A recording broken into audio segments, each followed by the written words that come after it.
નમસ્કાર મિત્રો, તમારું સ્વાગત છે આપણી યુટ્યુબ ચેનલમાં। તો આજે આપણે વાત કરવાના છે નાના ખેડૂત બનશે માલામાલ।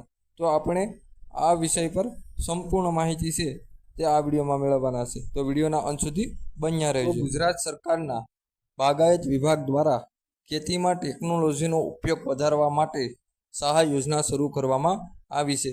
ખાસ કરીને નાના, સીમાંત અને અનુસૂચિત જાતિ અને જનજાતિના ખેડૂતોને લક્ષ્ય બનાવીને આ યોજના અમલમાં મૂકી છે।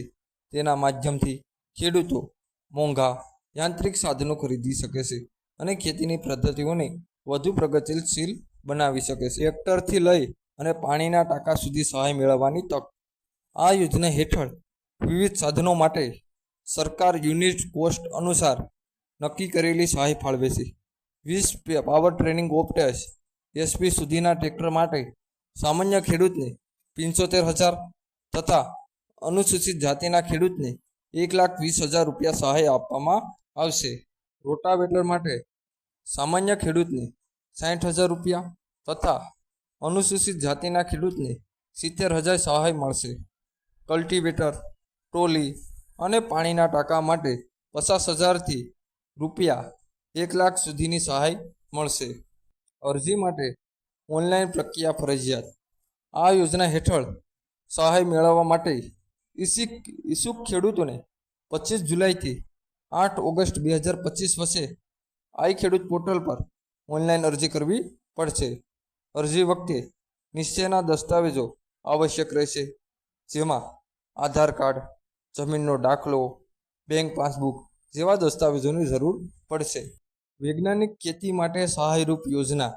આ યોજનાનો મુખ્ય હેતુ ખેડૂતોએ ખેતી માટે આધુનિક સાધનો ખરીદ અને કાર્યક્ષમતા વધારવાની દિશામાં આગળ વધે તે છે।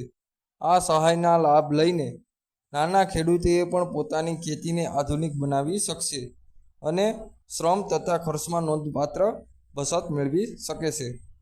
આ યોજનાનો મુખ્ય હેતુ ખેતી તરફ દોરી જતી એક મોટી કડી છે। ખાસ કરીને નાના અને પછાત વર્ગના ખેડૂતો માટે આ સહાય લાભદાયી બની શકે છે, કારણ કે ઓછી કિંમતમાં ઊંચું ઉત્પાદન મેળવવા માટે યાંત્રિક સાધનોનો ઉપયોગ મહત્વપૂર્ણ બને છે। તો મિત્રો, વિડીયો સારો લાગ્યો હોય તો વિડીયોને એક લાઇક, ચેનલને સબસ્ક્રાઈબ અને બીજા મિત્રોમાં શેર કરવાનું ભૂલતા નહીં। તો મળીએ આવતા વિડીયોમાં। ત્યાં સુધી જય હિન્દ, જય ભારત।